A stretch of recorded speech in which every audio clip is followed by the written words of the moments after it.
어제 새정치민주연합 의원총회가 열렸죠. 혁신위의 공천개혁 준비 작업도 본격적으로 시작됐는데요. 조국 새정치민주연합 혁신위원 전화로 연결해 당내 상황 자세히 얘기 나눠보겠습니다. 조 교수님. 네, 안녕하십니까. 네, 어제 의원총회에서 의원 정수 유지, 권력별 비례대표제 도입, 사실상 당론으로 채택됐다고 봐야 되겠죠? 네, 그렇습니다. 네. 그러면 이제 혁신위가 원래 제출했던 그 당론으로 요구했던 권력별 비례대표가 채택됐고요. 그다음에 저희는 의원 정수 증원, 의원 정수 동결 두 가지 중에 이제 고민을 하라고 했는데 의원 정수를 유지하는 식으로 결정을 이제 보신 것이죠. 네. 근데 남은 변수가 이제 독일식이냐, 일본식이냐, 뭐 연동제, 병립제 이런 이야기가 나오는데 이거 어떻게 좀 정리가 돼야 되는 건가요?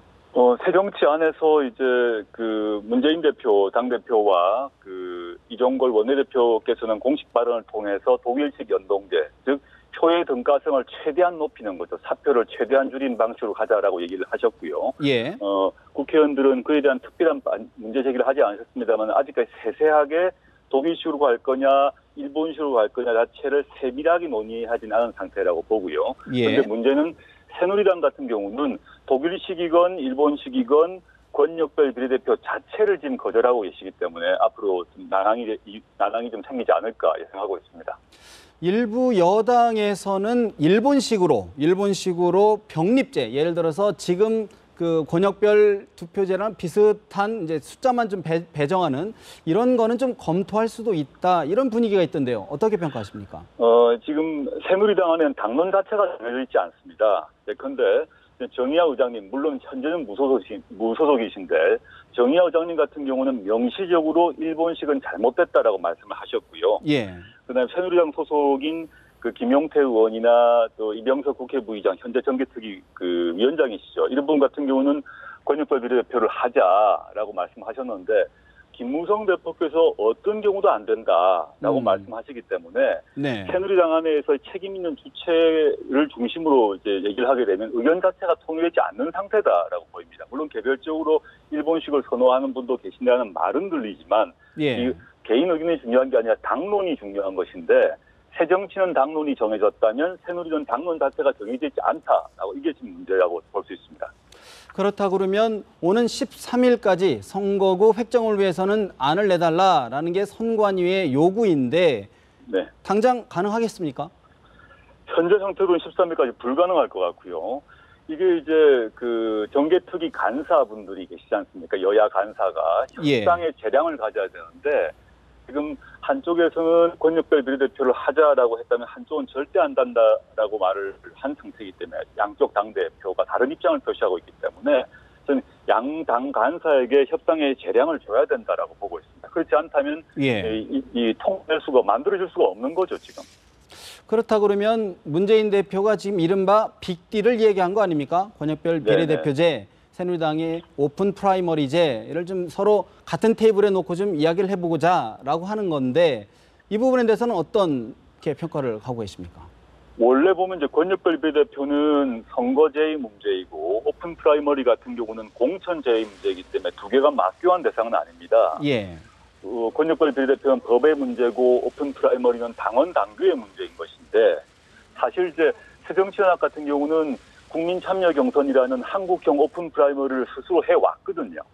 그런데 이제 김무성 대표께서 양당이 동시에 모두 하고 법제화하는 그런 오픈 프라이머리 하자라고 하셔서 논란이 되고 있습니다. 예. 근데 저는 뭐 빅딜이라고 하게 되면 정치 세계에서 빅딜이 가능하다라고 이제 보고 있는데 문재인 대표께서 이런 빅딜을 제안하셨고 또 마찬가지로 새누리당의 정개특위 위원장이신 이병석 의원께서도 똑같은 내용의 빅딜을 말씀하셨어요. 예. 그런데 김무성 대표는 이 빅딜 자체를 거부하고 계시기 때문에 이게 항상 협상한 파트너가 있는 거 아니겠습니까? 네네. 그래서 저는 김무성 대표께서 뭔가 여지를 여셔야 될, 이 공을 받아야 될 시점에 왔다라고 보고 있습니다. 그렇다 그러면 김무성 대표를 포함해 새누리당이 어떤 정치개혁, 선거제도에 의지가 없다, 이렇게 보시는 건가요? 저는 그렇게 보고 있습니다. 왜냐하면 어떤 종류의 권역별 비례대표든 간에 지금 새정치가 당론으로 정한 그 권역별 대표와 뭐 독일식이 되든 일본식이 되든 간에 관계없이 새누리당은 이걸 받지 않겠다는 거거든요. 이유는 뭐냐면 현재의 선거제도로 가게 되면 표수로 과반 이하를 얻더라도 의석수로는 과반 이상을 얻을 수 있다. 이게 원래 민주주의 원칙에 반하는 것이지만 새누리당에는 유리한 제도란 것입니다. 현재의 제도가. 예. 그리고 현재의 제도에 따르게 되면 그 이 망국적 지역주의 정치 구도가 그대로 가는데 그것이 여전히 새누리당 입장에서는 괜찮다라고 보고 있는 것 같습니다. 예. 이번 기회에 한번 바꿔야 되는데 좀 너무 당리당략이 앞서시는 게 아닌가. 그리고 중앙선거관리위원회는 친야 조직이 아닙니다. 네. 중앙선거관리위원회에서 권역별 비례대표를 하라고 제안을 했고 국회의장 자문위원회에서 똑같이 제안을 했는데 이 모두를 그냥 거절을 하시니까 이게 참 안타깝다 생각하고 있습니다. 네, 정치 개혁에 대한 국민의 여론의 목소리가 있기 때문에 좀 더 지켜봐야 될 것 같고요. 지금 새정치민주연합에서 혁신안, 7차 혁신안까지 나온 상태인 거죠? 네네. 지금 근데 이제 어제 김상곤 혁신위원장이 그 국회의원 평가 지수 결정을 위한 설문조사지를 공개했는데 굉장히 민감해서 그런가요? 평가 기준이 모호하다 이런 비판, 지적이 나오고 있습니다. 어떻게 보십니까? 글쎄요. 비판이 저도 그 현장에서 보고를 했습니다만 그렇게 비판은 많지 않았고요. 네. 실제 이 지수란 것이 갑자기 하늘에서 뚝 떨어졌다거나 혁신위가 어디 발명을 한 것이 아니라 새정치연합, 그 이전에는 민주당이죠까지 등이 계속 해왔던 여러 가지 평가 지수가 있습니다. 지금까지 해왔던 게 있고 또 여당에서 해왔던 지수도 있습니다. 예. 그것들을 종합해서 만든 것이기 때문에 특별히 특정 계파나 특정 집단을 제거하기 위해서 만든 게 아니라 각 정당에서 지금까지 다 해왔던 것들을 개량화하는 지표이기 때문에 큰 반발은 없는 걸로 알고 있습니다. 그렇군요. 지난 주말 이종걸 대표를 비롯해서 광주에서 이른바 비노 의원들이 모였는데 이 자리에서 문재인 대표 체제로는 내년 총선 어렵지 않느냐 이런 목소리가 나왔다고 하는데 어떻게 평가하고 계십니까?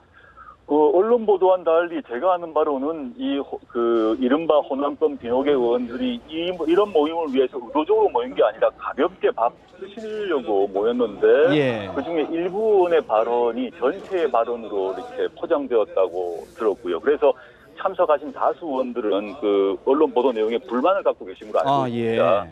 실제 언론 보도에서 한 두세 사람의 말만 했습니다. 나머지 분들은 전혀 취재가 안 된 상태이고 그분들은 발언하지 않고 나가신 걸로 제가 알고 있고요. 근데 그와 관계없이 현재 이제 호남 비노계 회동 분들이 이런 모임을 가지고 의사표시를 하는 것은 정치적 자유라고 할 수 있겠죠. 네. 그런데 이것을 이와 관계없이 혁신위 이 비노 또는 호남계 의원들이 발언 내용을 보게 되면 그분들도 혁신위 활동 자체에 발목을 잡거나 이런 것은 아니시고 혁신이 계속돼야 된다 이런 취지의 발언을 하신 걸로 알고 있습니다. 결국은 그 자리에서도 이제 혁신위가 어떤 내용, 어떤 결과물을 최종적으로 내놓냐를 좀 지켜보겠다라는 쪽으로 의견이 모아졌다라고 저희들이 전달을 받고 있는데요. 네, 맞습니다. 네. 사실 근데 이제 혁신위의 내용 지금 궁금한데 예를 들어서 앞으로 좀 방향 어떻게 좀 잡고 계십니까? 지금 남아있는 건 이제 공천 문제고, 공천 문제는 당연히 현역 국회의원들에게 매우 예민한 것이고요. 또한 정치 신인에게도 매우 중요한 것이죠. 네. 근데 저희가 이제 아까도 말씀드렸습니다만 특정 인물이나 특정 계파, 특정 지역 분들을 잘라내기 위한 룰을 만들 수가 없습니다. 저희는 평가를 할 때 국회의원 개개인에 대한 평가를 할 수밖에 없죠. 평가를 하는 룰을 만들고 그 평가에 기초해서 그분이 다선이건 초선이건 호남이건 영남이건 관계없이 점수가 나쁘시면 양보를 해야 되는 거죠.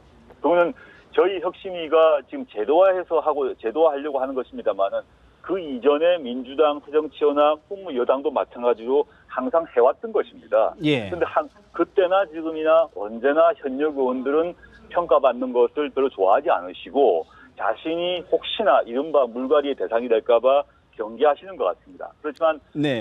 혁신위 입장에서는 우수한 의원들에 대해서는 당연히 공천이 돼야 되시고 우수하지 못하고 평가가 좋지 않은 분들은 다른 평가를 받아야 되는 것이고 또 네. 정치 시인들의 기회를 줘야 되기 때문에 그런 여러 가지를 종합적으로 고려하는 그런 룰을 만들려고 하고 있습니다. 조 교수님께서 중진 다선 의원 불출마 문제는 혁신위 소관이 아니다라고 이야기는 했지만 스스로 현명한 선택을 하리라 생각한다. 이런 말을 두고 중진 의원들의 용퇴를 압박한 것 아니냐라는 이야기가 있습니다. 어떻게 보고 계십니까?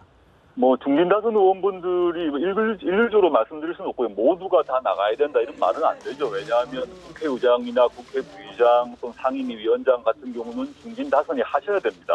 네. 그래서 중진 다선을 모두 나가라 이런 얘기는 혁신위 안에서 한 번도 말이 나온 적이 없고요. 근데 이제 지금 보면 새누리당에서 많은 중진 다선 의원들이 후배들을 위해서 많이 물러나주고 있습니다. 그래야 이제 공간이 생기지 않겠습니까? 예. 정치 시인들을 위해서 말입니다. 그렇다면 저는 저나 혁신위에서 특정 인물, 특히 특정 중진 다선 의원분에게 나가라 나가지 마라 말을 할 수는 없겠지만 예. 그분들이 그 향후에 총선 승리를 위해서 어떤 선택을 할 것인가 그분 스스로 판단하셔야 된다. 이런 정도의 취지라고 이해하시면 되겠습니다. 한 가지만 더 여쭙겠습니다. 이른바 원내에서 86그룹 인사들 내년 총선에 좀 어려운 거 험지로 나가라. 이른바 하방론이 있는데 이런 요구에 대해서는 어떻게 평가하십니까?